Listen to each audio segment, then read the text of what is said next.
Description is an important part of fiction writing. So here's my approach.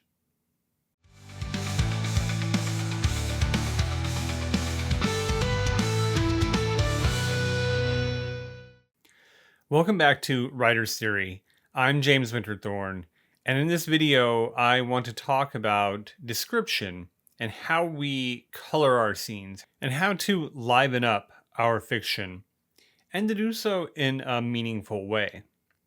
I'll be very transparent here, and description is probably the thing I think about the least when I'm writing.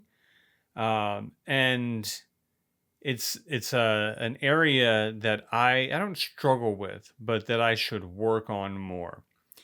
So when I say I don't focus on description as much as I think I probably should, my approach to it is how do the characters interact with the environment and describing action in the setting, and then description being a tool for which the characters interact with the environment.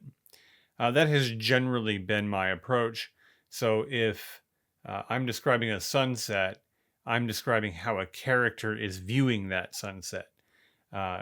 If there is other senses, if there's smell or taste, of course, a character is experiencing that smell or taste. I generally stay away from a narrator telling the reader what something looks like or sounds like. I generally don't like that approach of a narrator telling. I think part of showing, not telling, is having characters have experiences in the story. And description is part of that. We still want to be able to see these things and experience them. But I'd prefer it be from the character's perspective rather than narrators.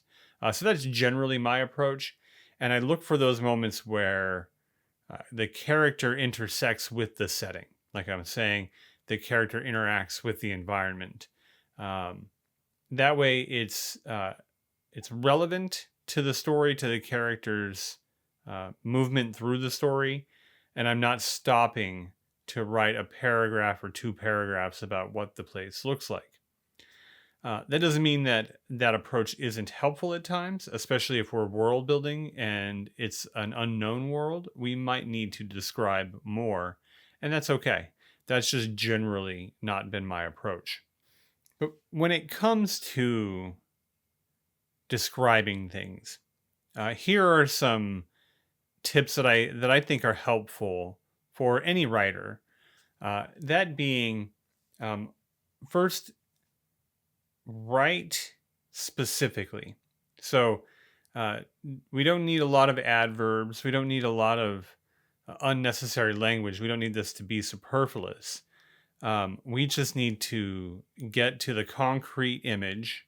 Like, what does it look like? If we want to attach a metaphor, we can do that too, but we want to describe things as cleanly as possible.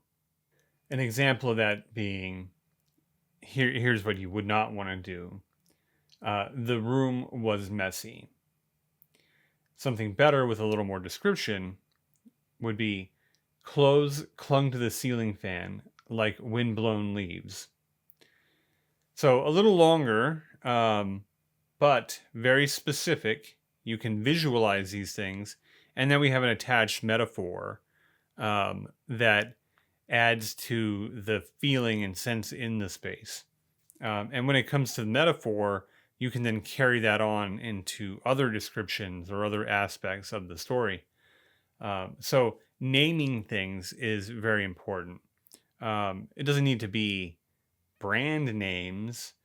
Like in that example, we have clothes and a ceiling fan. Like, we all know what those things are, and we immediately have an image in our mind. And I know I mentioned this before, but engaging the senses is an excellent way to describe a scene. Our senses are the way that we're going to connect with the story. And when we do this well, it brings up memories for ourselves so we very clearly understand what that character is going through, what this setting feels like. So engaging the five senses is a very effective tactic for describing. The last thing that I'll mention is keep it relevant. I think this is where a lot of readers get frustrated with certain novels, especially in fantasy novels that are maybe feel a little too long because the author um, felt the need to describe much of the world. Um, that's not a bad thing in those stories, but do we need a page long description of a scene? Maybe we do, but make sure that what you're describing is relevant to your story. It's relevant to your character's descriptions. If you find that it's not, like during a rewrite or anywhere in the editing phase, you probably want to cut those descriptions out. Uh, if we're adding fluff and we're just describing things to fill out the scene more, but those things aren't relevant to our character, that means that they're boring. And boring our reader is the last thing that we want to do. So keep it precise, very specific. So you want to make sure to use specific, concrete imagery. We want to engage the five senses. And we want our descriptions to be relevant to the story. Description, like everything else in writing, has so many aspects and so many different things that we can talk about that one 10-minute video is not going to cover it. So I'll have more to say about description in the future. If you'd like to put your description writing talents to the test, I have a free tool that you can download right now. It's called the Fiction Forge. It's got 10 writing prompts to fill your fiction writing arsenal. So that link is down below. Completely free resource. If you haven't got it already, go get the Fiction Forge. Like I say, completely free. If you found this video helpful and you would like more writing related content, or you want to follow my writing journeys here on YouTube, well, please like and subscribe. I'm also curious what your tactics are for using description for describing your characters and setting effectively. Please leave a comment below. I'm curious to know what other approaches are. So thanks again for watching, and I'll see you in the next video.